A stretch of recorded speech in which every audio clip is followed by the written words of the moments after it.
So, what is a ward committee member? Think of the parliament. There's right now President Cyril Ramaphosa, and there's a parliament made up of different political parties.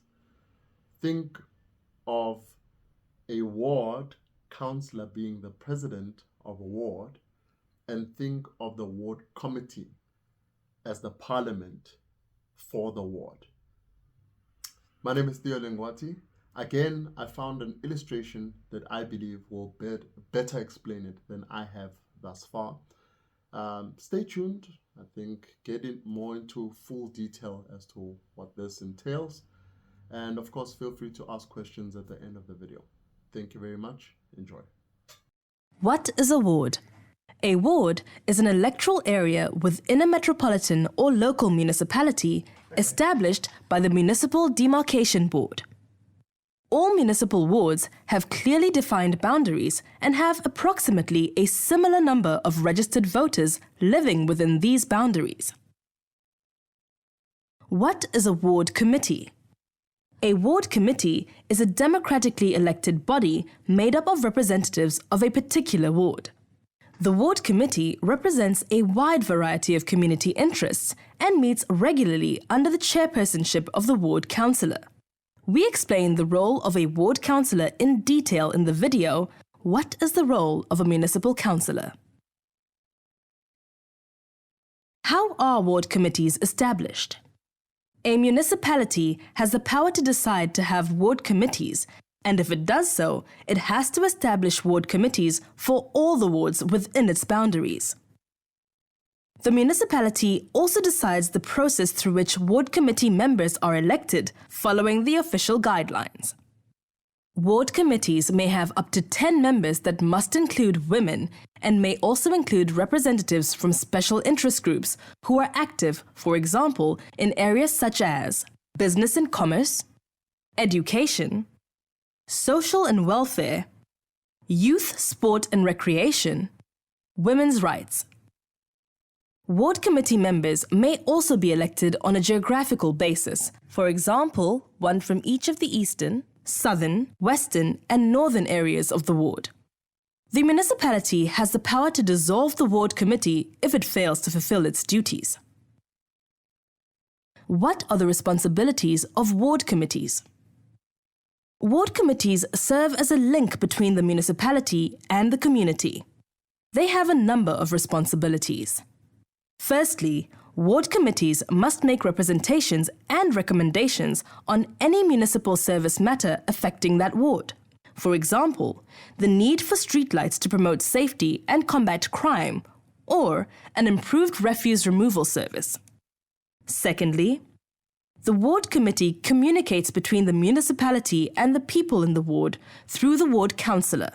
The ward committee can, for example, request feedback on matters relevant to the ward from the municipal council, such as capital projects, possible tariff increases, or job creation projects within the ward. Thirdly, the ward committee can hold the ward councillor accountable on his election promises, his attendance of meetings, and progress made.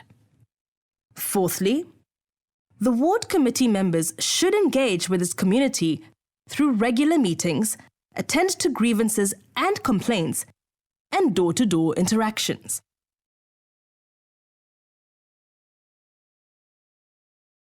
How do ward committees function? Ward committees should meet at least 4 times a year because ward councillors must report back to their wards on a quarterly basis. Other occasions when committees should meet are when the Integrated Development Plan, or in short, IDP, is being drafted or reviewed. The IDP is the municipality's principal strategic plan that spells out what it aims to achieve and how. When the Performance Management System is compiled or reviewed. The Performance Management System is used to measure performance and targets in terms of the municipality's strategies. When the annual budget of the council is drafted, the budget projects income and expected expenditures of the municipality. When the annual report on all of the municipality's activities including its audited financial statements and audit report, is considered. When the ward committee considers policies or bylaws that affect the ward or the municipality as a whole. The municipal administration arranges the ward committee meetings, which includes arranging a venue and refreshments for the meeting, sending out of invites and the agenda, managing an attendance register, keeping and distributing minutes, drafting of correspondence relating to the recommendations, providing feedback on the outcome of proposals. Ward committee members may not receive payment for the duties they perform.